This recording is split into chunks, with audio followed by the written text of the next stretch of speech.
हमारे साथ gastrologist doctor Tayyab हमें इस वक्त इस्लामाबाद स्टूडियो से ज्वाइन कर रहे हैं। डॉक्टर साहब thank you so much, welcome to our show.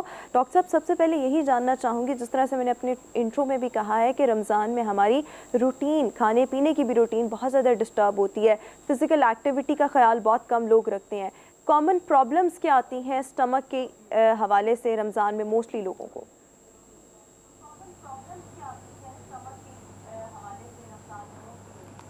अस्सलाम वालेकुम, थैंक यू वेरी मच। सबसे पहले तो आपका बहुत शुक्रिया कि आपने मुझे मदऊ किया और इस बहुत ही इम्पोर्टेंट टॉपिक को डिस्कस करने का आज मौका दिया।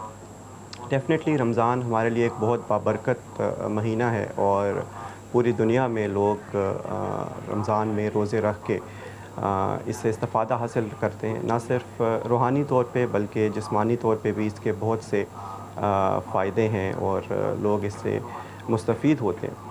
लेकिन अनफॉर्चुनेटली हमारा कुछ लाइफ़स्टाइल, जैसा कि आपने ज़िक्र भी किया, वो कुछ इस तरह का हो जाता है रमज़ान के अंदर जिसका हम ख़्याल नहीं रखते, जिसकी वजह से बिलख़ुसूस वो मरीज़ जो पहले से मैदे की बीमारियों का शिकार होते हैं, वो बेचारे बहुत सफ़र करते हैं, जिनमें टॉप ऑफ़ द लिस्ट जो है जर्ड के पेशेंट, गैस्ट्रोइसोफेजियल रिफ्लक्स डिज़ीज़ जिसको कहते हैं, यानी मैदे की तेज़ाबियत और ख़ास तौर पे उस तेज़ाबियत का वापस ख़ुराक की नाली में आना और फिर उससे पेशेंट को जो दुश्वारियाँ होती हैं, ये वो मरीज़ हैं जो सबसे ज़्यादा सफ़र करते हैं। इसके अलावा एसिडिटी और मैदे के अल्सर और इस तरह के जो मरीज़ हैं, तो ये लोग रमज़ान में इनकी दुश्वारियाँ बहुत ज़्यादा बढ़ जाती हैं। आपने बहुत अच्छी बातें की कि हम थोड़े से लाइफ़स्टाइल मॉडिफ़िकेशन से अपने इन प्रॉब्लम्स को बहुत हद तक कम कर सकते हैं और हम रमज़ान का लुत्फ़ दुबाला कर सकते हैं। इसमें कोई शक नहीं है। अच्छा डॉक्टर साहब, एक और चीज़, ज़ाहिर बात है कि रमज़ान का महीना है, फिर अफ्तारी के टाइम हम देखते हैं कि बहुत सारी जब अफ्तारी होती है तो रोमा ने जिस तरह बात की कि पकोड़े एक लाजमी जुज़ करार दिया गया है हमारे यहाँ अफ्तारियों में, और पकोड़े ना हो तो फिर मज़ा ही नहीं होता है, लोग ऐसे समझते हैं। हम देखते हैं कि जैसे अफ्तारी होती है तो बहुत सारी ऐसी शिकायत आती हैं कि लोग कहते हैं कि भाई खट्टे ढिकार आ रहे हैं, तबीयत कुछ बोझल सी है, कुछ ऐसा बोझ जो है वो स्टमक पे पड़ा हुआ है। ये क्या वजूहात होती, क्या कि खाने में हम एक्स्ट्रा कुछ चले जाते हैं या कुछ इस किस्म के मशरूबात जो है उसकी तरफ निकल जाते हैं जिसकी वजह से ये सारा जो स्टमक है वो डिस्टर्ब हो जाता है? बिल्कुल, एक्चुअली जो जैसे मैंने ज़िक्र किया ना कि वो लोग जिनको पहले से मैदे की तेज़ाबियत का मसला होता है या गैस्ट्रोइसोफेजियल रिफ्लक्स डिज़ीज़ के प्रॉब्लम्स होते हैं, इन लोगों के ऑलरेडी मैदे के अंदर एसिड कंटेंट बहुत ज़्यादा होता है। तो ये लोग ख़ास तौर पे अगर ख़ुराक में एहतियात नहीं करेंगे और अगर इनके फूड में ऐसी चीज़ें जिनमें एसिडिक कंटेंट वाले फूड ज़्यादा होंगे या फैटी कंटेंट वाले फूड ज़्यादा होंगे, तो इनकी डाइजेशन बहुत ज़्यादा प्रॉब्लमेटिक हो जाएगी। और फिर एक अनफॉर्चुनेट इवेंट ये होता है, क्योंकि आपने काफ़ी लंबा फास्ट किया होता है, तो फिर दिल बड़ा करता है कि जी जैसे ही रोज़ा खोलें तो यकदम बहुत ज़्यादा खाने की कोशिश करते हैं और थोड़े से टाइम में उस बेचारे मैदे को बहुत ज़्यादा भर लिया जाता है। तो वो मैदा यकदम जब आप बहुत ज़्यादा ऐसे फूड से भर लेते हैं जो कि हाईली एसिडिक कंटेंट से भरपूर होता है या फैटी फूड से भरपूर होता है, तो फिर ये सिम्टम्स यकदम बहुत ज़्यादा बढ़ जाते हैं। जैसे कि आपने ज़िक्र किया कि समोसे, पकोड़े, फिर स्पाइसी फूड्स भी इसमें आ जाते हैं।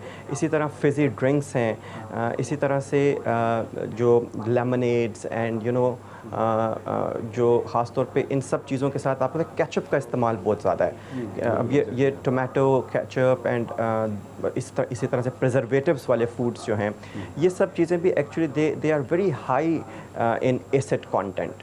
तो ये सब चीज़ें फिर पेशेंट की अलामात को बहुत ज़्यादा बढ़ा देती हैं और फिर उनको हज़म करना और डाइजेस्ट करने में बड़ा प्रॉब्लम होता है। एक और चीज़ आपसे जानना चाहूँगा कि हम देखते हैं कि जो सुबह के वक्त, सहरी के वक्त जिनको ये प्रॉब्लम है, मैदे की प्रॉब्लम है, जो आपने जिक्र किया कि एसिड लेवल भी उनका ज़्यादा होता है और फिर वो इस किस्म की खुराक कर लेते हैं कि वो भी नुकसानदेह साबित होता है, तो इन लोगों को, ख़ास लोगों को जिनको ये प्रॉब्लम है और रहता है, सालों साल रहता है, तो सहरी के वक्त किस किस्म की खुराक होनी चाहिए जिसकी वजह से कम ये मैदा जो है ये रिलैक्स हो और आगे जाके वो पूरा दिन या पूरी रात जो है उनकी अच्छी गुजरे?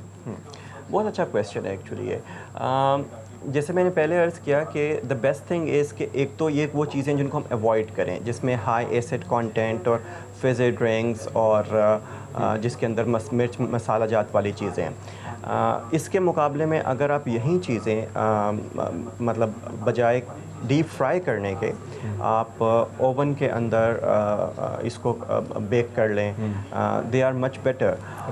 اسی طرح وہ کاربوہائیڈریٹس جو کہ آپ کو تھوڑی اماؤنٹ میں زیادہ انرجی دیں, الیکٹرولائٹ بیلنس آپ کا اچھا مینٹین رکھیں, جن میں تھوڑا رفیج موجود ہو اور جو معدے کے اندر زیادہ دیر سٹے کر کے آپ کو لمبی توانائی دیں. مثال کے طور پہ رمضان کے اندر کھجوروں کا استعمال بہت زیادہ ہو جاتا ہے. اب ڈیٹس یا کھجوریں بہت اچھی ایگزامپل ہے. اسی طرح fresh fruits and vegetables, they are very good examples of these sort of foods. اسی طرح دودھ دہی کا استعمال, they are some excellent drinks. ان سے بنے ہوئے ڈرنکس, فریش فروٹس سے بنے ہوئے ڈرنکس, ملک شیکس ہو گئے, بنانا. اب بنانا کے ساتھ اگر آپ ڈیٹس اور ایلمنٹس کو ملا کے ایک اچھا سا ڈرنک بنائیں, they are some excellent drinks. نہ صرف انرجی دیں گے, آپ کے پوٹیشیم کو مینٹین رکھیں گے, آپ کے جو ہے انرجی کے ساتھ ساتھ آپ کے الیکٹرولائٹس کا خیال رکھیں گے, اور اس کی جو انرجی ہے وہ لانگ لاسٹنگ ہوئے گی. یعنی اگر آپ سحری میں بھی اس کا استعمال کرتے ہیں تو یہ انرجی آپ کو کافی دیر تک مینٹین رہے گی. اس کے علاوہ ایک بڑا اچھا امپورٹنٹ پوائنٹ یہ ہے جو آپ نے ریس بھی کیا کہ ڈی ہائیڈریشن کا خیال رکھنا بڑا ضروری ہوتا ہے. تو over the passage of time, یعنی کہ جب روزہ کھول لیتے ہیں اور اس کے بعد سے لے کے سحری تک تھوڑا تھوڑا کر کے جس حد تک ممکن ہو لیکوڈس کو لینا اور ساتھ ساتھ پانی کو پینا, ایوائڈنگ دیز فزی ڈرنکس, یہ بڑا ضروری ہے. اور جس حد تک ممکن ہو یہ چائے وغیرہ, کافی, کیفینز اینڈ اس طرح کے ڈرنکس, اس کو ایوائڈ کرنا چاہیے. بہتر ہے کہ آپ دودھ, لسی, یوگرٹ اور اس طرح کی چیزوں کو پریفر کریں. اور جو غلط کام ہوتا ہے وہ یہ ہوتا ہے کہ آپ سارا رات پانی نہیں پیتے, سحری کرنے کے بعد اینڈ پہ ڈھیر سارا پانی پی لیتے ہیں اور یہ سمجھتے ہیں کہ شاید اب ہماری پیاس بجھ جائے گی. In fact that is not a good practice. جی رو. اچھا ڈاکٹر صاحب, یہاں پر آپ سے یہ بھی جاننا چاہوں گی, بہت سے لوگوں کو نارملی بھی کھانے سے پہلے کچھ نہ کچھ کھانا پڑتا ہے میڈیسن کی صورت میں, کسی نہ کسی ساشے کی صورت میں, بیکاز ان کو بدہضمی, ان کے ڈائجسٹو ایشوز بہت زیادہ ہوتے ہیں, اور یہ بھی کہا جاتا ہے کہ اتنا زیادہ بھی ان ادویات کا استعمال نہیں کرنا چاہیے. اچھا, اب رمضان میں اس طرح کے لوگ جو ہیں وہ کن باتوں کا خصوصی طور پر خیال رکھیں, اور یہ جو میڈیسنز ہیں جن میں اگر میں چند ایک کے نام لوں تو موٹیلیم ہے, رائزک ہے, یہ کس انداز میں کھانی چاہیے کہ آپ کی ہیبٹ بھی نہ ڈیولپ ہو اور کون سی اسٹیج ایسی آ گئی کہ اب آپ نے یہ کھا کر پھر 15 منٹ بعد خوراک کھانی ہے؟ ڈیفینیٹلی یہ جن بیماریوں کا ہم نے ذکر کیا جس کے اندر گیسٹرواسوفیجل ریفلکس ڈیزیز بھی ہے, اسی طرح ڈسپیپٹک ڈیزیزز ہیں, اس میں کچھ فنکشنل ڈسپیپسیا والے پیشنٹس بھی آ جاتے ہیں. پھر اگر ہم اسی کا ایک ڈسپیپسیا کی ایک ایڈوانس فارم لے لیں جس کے اندر ایچ پائلورائی ریلیٹڈ گیسٹرائٹس آ جاتا ہے, اور اسی طرح سے اوٹ فارم کے گیسٹرائٹس, اور یہاں تک کہ السر اور یہ ساری چیزیں. تو اگر لائف اسٹائل ماڈیفیکیشن کام نہ کرے تو definitely you have to go for the medical management, اور وہاں پہ دوائیاں اور ان کا استعمال یہ بہت ضروری ہے.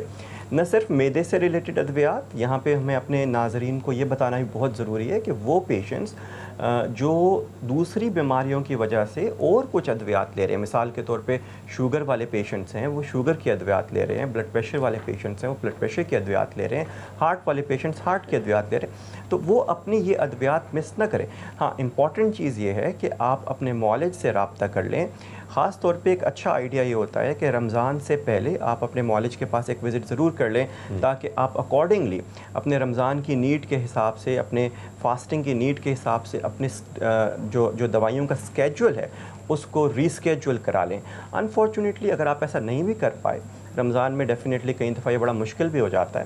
اب تو پتہ ہے آپ کو روما ٹیکنالوجی بڑی ایڈوانس ہے, اور اب تو آپ گھر بیٹھے ڈاکٹرس تک رسائی حاصل کر سکتے ہیں.